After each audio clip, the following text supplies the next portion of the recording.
Assalamualaikum, Football United ringan amatiran ala gua preview big match Super Sunday. Karena di Eropa sini hari Ahad sore, kalau di Indonesia berarti hari Ahad malam bahkan ya.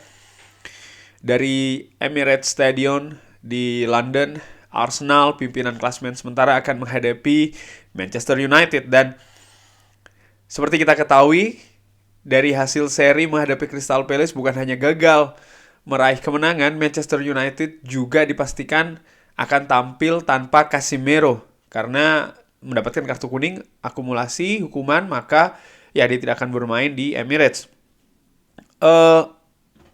Casemiro sendiri di pertandingan menghadapi Crystal Palace, dari passing akurasi dia ini nilainya tidak bagus ya, paling rendah, bahkan di angka rata-rata itu passing akurasinya ada di 67,1%.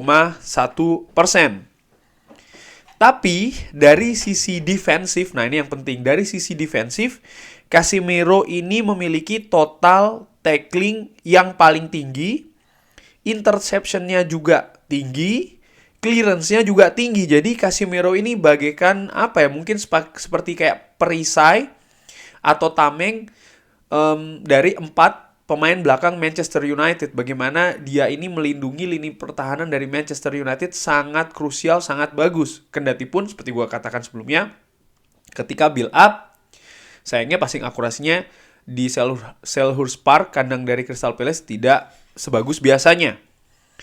Nah, menghadapi Arsenal, ini menurut gue akan menjadi partai yang berat. Arsenal sejauh ini, selain pemuncak klasemen, mereka juga baru kalah sekali. Yang uniknya, satu-satunya kekalahan itu diderita ketika menghadapi Manchester United di Old Trafford. Sebelum pertandingan menghadapi Manchester United, Arsenal itu bermain di tanggal 15. Sementara Manchester United, karena ada laga tunda sebenarnya ya, di menghadapi Crystal Palace, ya tanggal 18 mereka bermain menghadapi Crystal Palace. Jadi Arsenal di atas kertas punya sekitar 3 harian lebih unggul daripada Manchester United. Artinya mereka punya waktu persiapan atau bahkan waktu istirahat yang lebih panjang dari skuad Erik ten Hag. Dan menurut gua ini merupakan keunggulan, ini merupakan modal besar Arsenal. Di samping mereka menguasai klasemen saat ini, bagaimana performa mereka juga luar biasa.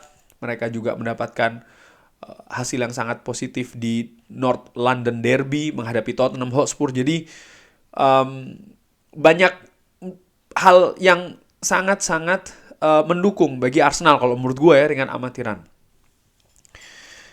Sementara pertemuan antara Manchester United menghadapi Arsenal, di musim lalu Manchester United kalah 3-1. Di musim sebelumnya pertemuan berakhir 0-0, dan sebelumnya lagi di tahun 2020 Arsenal menang 2-0. Terakhir kali Manchester United mampu mengalahkan Arsenal itu di tahun 2019 dengan skor 1-3.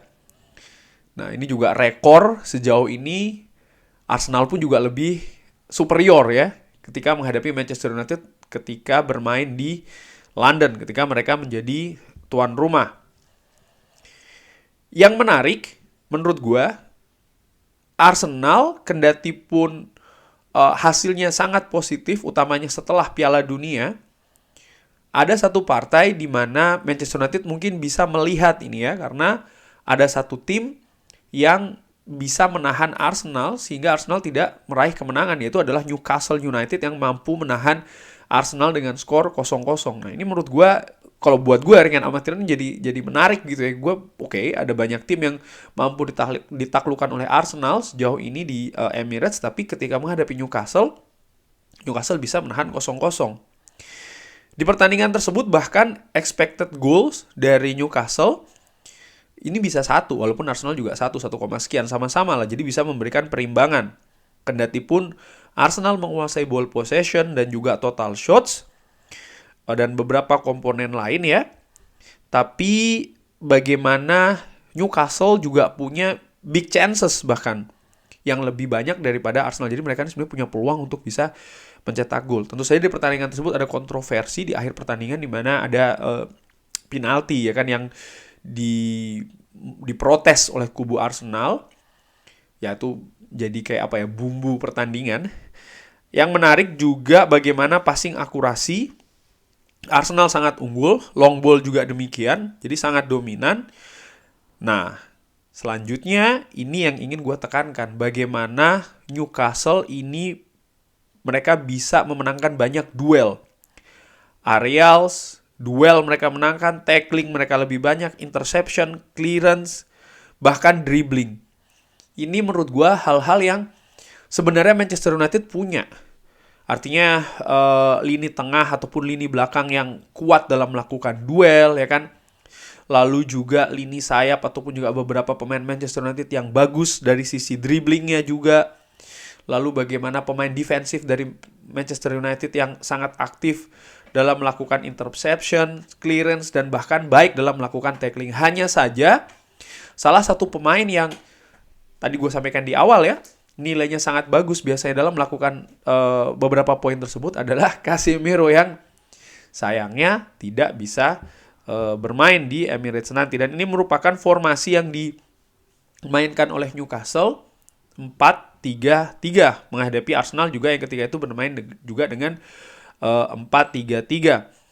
Sementara Manchester United sendiri ketika menghadapi Arsenal di putaran pertama di Old Trafford bermain dengan 4-2-3-1 dan ini merupakan pemain yang diturunkan sebagai starter oleh Erik ten Hag.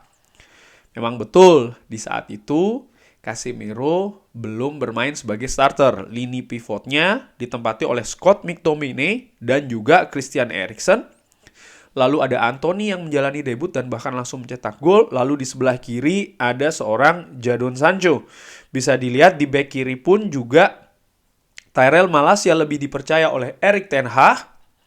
Lalu juga di kanan Diogo Dalot bermain, bukan Aaron Wan-Bissaka. Dan situasinya saat ini tentu saja cukup berbeda banyak ini dibandingkan dengan line up saat itu ketika Manchester United menang. Dan ini merupakan posisi rata-rata pemain Manchester United ketika menghadapi Arsenal ya di Old Trafford. Bagaimana lini sebelah kanan dari Manchester United terlihat perbedaan di mana Diogo Dalot nampak lebih berkonsentrasi untuk bertahan ya. Dia tidak cukup rajin membantu lini serang Manchester United yang memang ditumpukan kepada seorang Anthony dan memang pada saat itu berjalan dengan baik. Dan ini berbeda dengan lini sebelah kiri di mana jaraknya itu tidak cukup jauh antara Tyrell Malacia dan juga Jadon Sancho karena mereka lining up dengan lebih dekat. Tyrell Malacia lebih sering kalau menurut gua untuk naik, walaupun juga sisi defensif dari Tyrell Malacia pada saat itu juga cukup bagus. Lalu bagaimana peran dari Scott McTominay lebih sebagai breaker di lini tengah. Dan ini menurut gua nanti menarik apakah Scott McTominay akan memainkan peran yang sama ataukah ada pemain lain. Ini menarik sekali lagi ya untuk dinantikan. Pada saat itu Arsenal menguasai ball possession, total shots juga mereka lebih banyak walaupun yang on target Manchester United lebih berbahaya. Expected goal Manchester United unggul sedikit, jadi sebenarnya pertandingan itu ya berimbang sih menurut gua dari sisi expected goal ya. Bahkan dari peluang yang ada, big chances miss, hit Woodward dan lain-lain yang gue lingkarin itu Arsenal lebih unggul. Wow, ini mereka bermain di Old Trafford walaupun Manchester United menang, Manchester United lebih klinikal. Nah, kuncinya di situ tuh. Klinikal. Arsenal banyak punya peluang tapi Manchester United yang lebih klinikal. Jumlah passing mereka lebih banyak, akurasi passing mereka lebih bagus, long ball, crossing mereka lebih banyak ya, utamanya dari sisi crossing. Sama seperti ketika menghadapi Newcastle, Manchester United kuncinya ada di duel yang mereka menangkan. Dan juga aerials, lalu tackling, interception, dan juga clearance. Dan ini sekali lagi hal yang menurut gue nampaknya menjadi kunci bagaimana nyali ngototnya pemain itu nanti di Emirates, terutama buat Manchester United, banyak menentukan jalannya pertandingan, bahkan hasil pertandingan. Hanya saja di faktor-faktor tadi ya, kalau gue lihat statistik Manchester United sampai dengan saat ini, pemain dengan tackling yang paling tinggi di tim itu adalah Casemiro. Lalu juga interception Casemiro ini termasuk yang paling tinggi juga ya. Ada Diogo Dalot di sana. Dan juga clearance. Wow, clearance-nya Casemiro itu cukup tinggi. Ada Tyrell Malacia juga yang nilainya bagus 2,4 dan juga Lisandro Martinez dengan 3,9. Artinya kehilangan Casemiro. Sebentar, ini juga dari clearance dan juga blocks ya. Blocks juga Casemiro cukup tinggi. Jadi dari hal defensif, poin-poin yang mungkin menurut gua Manchester United perlu diulangi lagi. Seperti ketika Newcastle menahan Arsenal, menang duel, clearance, tackling, ya kan. Ini sebenarnya Manchester United banyak statistiknya ini dari seorang Casemiro. Dan Casemiro sekali lagi tidak akan bermain di Emirates. Nah, bagaimana dengan dua pemain yang mungkin akan menggantikan posisi dari Casemiro? Di situ ada Scott McTominay dan juga Fred. Nilainya, kalau gue lihat statistik sampai dengan sejauh ini rata-rata berbanding cukup jauh tuh. Casemiro tacklingnya ada di 3,4 rata-rata, sementara Scott McTominay dan Fred hanya berkisar 1, jadi memang cukup jauh perbandingannya. Nah, ini harus dicari solusinya oleh Erik ten Hag. Ya, ketika itu Manchester United menang 3-1 ya. Marcus Rashford mencetak 2 gol, Anthony, dan tentu saja ada kontroversi karena gol dari Martinelli yang dianulir di awal pertandingan, yang sangat mungkin itu juga merubah arah hasil daripada big match pada saat itu.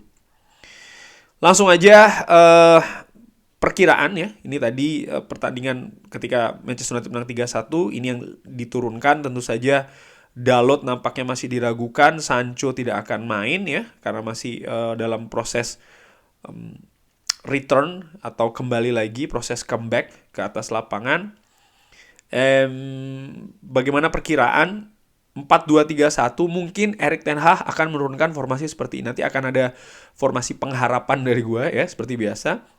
Perkiraannya Wan-Bissaka, Varane, Martinez, Luke Shaw, mungkin Fred yang akan diturunkan di lini tengah berdua dengan Eriksen, lalu Anthony, Bruno Fernandes, Rashford, dan di depan Wout Weghorst.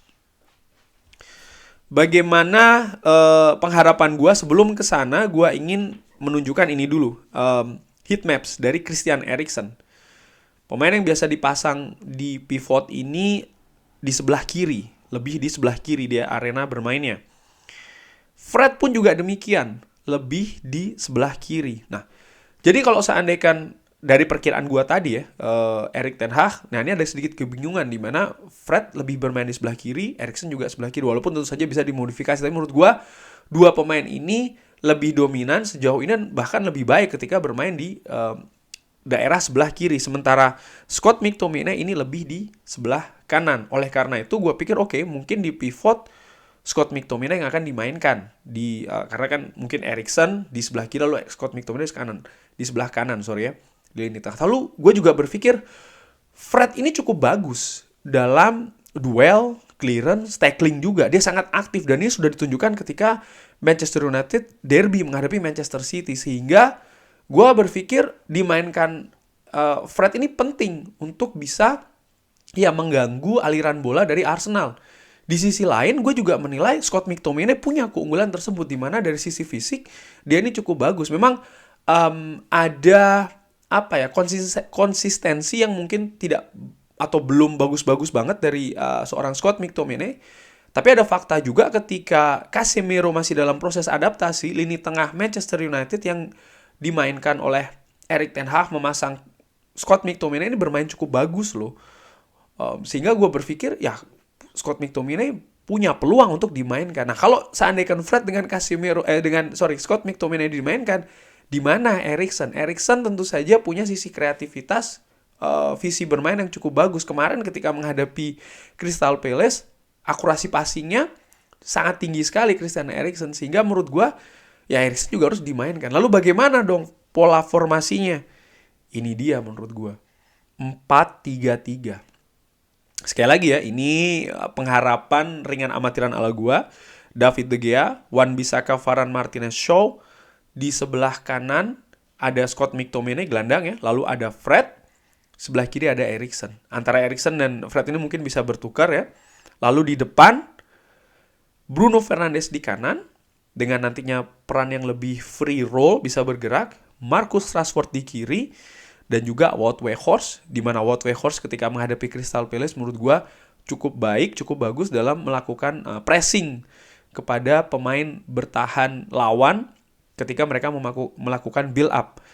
Bruno Fernandes dan Marcus Rashford menurut gue punya peranan yang penting, terutama ketika transisi, di mana keduanya, terutama Marcus Rashford ini kan punya kecepatan dan juga ketajaman. Jadi menurut gua ya kenapa tidak mencoba formasi ini 4-3-3. Bagaimana dengan skor? Berat partai nanti di Emirates, bukan prediksi. Harapan gua Manchester United mampu menahan Arsenal ya, pemimpin klasemen sementara, salah satu kandidat juara, dengan skor 1-1. Itu merupakan pengharapan gue, sekaligus ya prediksi tipis-tipis. Tapi bagaimana menurut Sobat Football United? Prediksi skor, perkiraan, formasi yang harus diturunkan tanpa Casemiro, siapa pemain yang bisa menggantikan peran tersebut? Drop di kolom komen. Terima kasih sudah menyaksikan, sehat-sehat selalu sekeluarga. Jangan lupa like, sholat, subscribe.